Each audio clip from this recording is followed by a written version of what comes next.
नमस्ते दोस्तों, मैं doctor Ramesh Dakaria, consultant joint replacement and arthroscopic surgeons, Utkarsh hospital Kota. आज हम बात करेंगे हिप रिप्लेसमेंट के मीथ एंड फैक्ट के बारे में।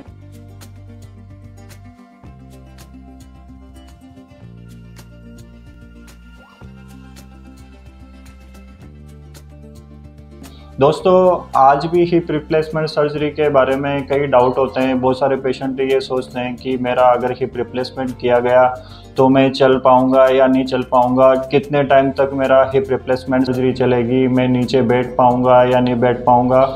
तो ये काफ़ी सारे डाउट्स होते हैं, तो हम वन बाय वन सभी डाउट्स को डिस्कस करेंगे।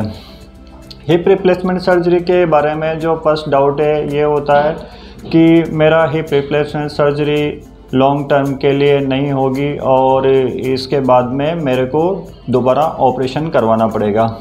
बट रियल फैक्ट ये है कि दोस्तों, हिप रिप्लेसमेंट सर्जरी 20 से 25 साल तक चलती है और ये आपकी एज पे डिपेंड करेगा कि आपको रिवीजन सर्जरी की ज़रूरत पड़ेगी या नहीं पड़ेगी।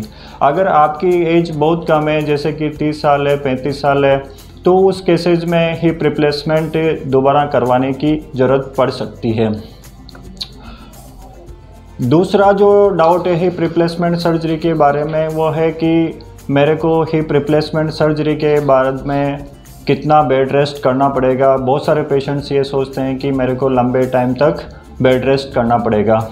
बट रियल फैक्ट है कि हिप रिप्लेसमेंट सर्जरी के दूसरे दिन ही पेशेंट्स को वॉकर के सहारे चलना चालू करवा सकते हैं। आप लेटबाज जा सकते हैं, वॉकिंग कर सकते हैं, सीढ़ियाँ चढ़ सकते हैं, ये सब काम आप कर सकते हैं। सर्जरी के कुछ सप्ताह के बाद में आप ऑफिस ज्वाइन कर सकते हैं और अपनी डेली एक्टिविटी ऑफ लिविंग कर सकते हैं।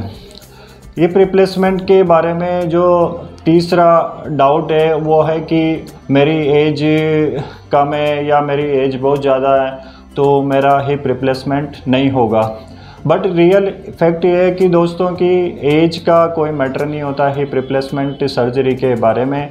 अगर आपको हिप जॉइंट में तकलीफ़ है, पेन रहता है, चलने फिरने में तकलीफ़ रहती है, हिप जॉइंट में आपके डिफॉर्मिटी है, तो किसी भी एज में हिप रिप्लेसमेंट किया जा सकता है, जिससे आपका पेन रिलीव हो सकता है, आप अच्छे से वॉक कर सकते हैं, आप एक्टिविटी ऑफ डेली लिविंग्स में अच्छे तरीके से कर सकते हैं। तीसरा जो डाउट होता है हिप रिप्लेसमेंट सर्जरी के बारे में कि मेरे को जहाँ तक भी तकलीफ़ हो वहाँ तक हिप रिप्लेसमेंट सर्जरी को अवॉइड करना चाहिए। बहुत सारे पेशेंट ये सोचते हैं कि अभी चलने दो, फिर बाद में हिप रिप्लेसमेंट सर्जरी करवाएंगे। लेकिन मैं ये कहना चाहूँगा कि अगर आप हिप रिप्लेसमेंट सर्जरी को बहुत लंबे टाइम तक डिले करते हो तो इसकी वजह से आपके हिप जॉइंट्स में पेन बढ़ सकता है, डिफॉर्मिटी बढ़ सकती है, चलने फिरने में तकलीफ़ हो सकती है। तो इससे क्या होगा कि जो आपकी सर्जरी होगी वो ज़्यादा डिफ़िकल्ट हो सकती है। बहुत सारे पेशेंट ऐसे होते हैं जिनमें हिप रिप्लेसमेंट सर्जरी काफ़ी लंबे टाइम तक नहीं की जाती, उनके स्पाइन में भी प्रॉब्लम स्टार्ट हो जाती है, स्पाइन में कर्वेचर डेवलप हो जाता है या पेल्विस में डिफॉर्मिटी डेवलप हो जाती है। पांचवा जो डाउट है हिप रिप्लेसमेंट सर्जरी के बारे में कि हिप रिप्लेसमेंट सर्जरी के बाद में मैं कोई स्पोर्ट एक्टिविटी नहीं कर पाऊँगा या गाड़ी ड्राइव नहीं कर पाऊँगा, बाइक ड्राइव नहीं कर पाऊँगा। लेकिन रियल फैक्ट ये है कि दोस्तों कि आप हिप रिप्लेसमेंट सर्जरी के बाद में जो लाइट स्पोर्ट एक्टिविटी है वो ज्वाइन कर सकते हैं, लेकिन उसके लिए आपके फिजियोथेरेपिस्ट और ट्रीटिंग डॉक्टर का गाइडेंस इम्पोर्टेंट है।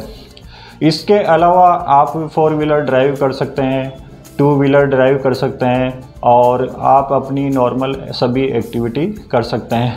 तो दोस्तों, ये था मीथ और real fact about the hip replacement surgery के बारे में।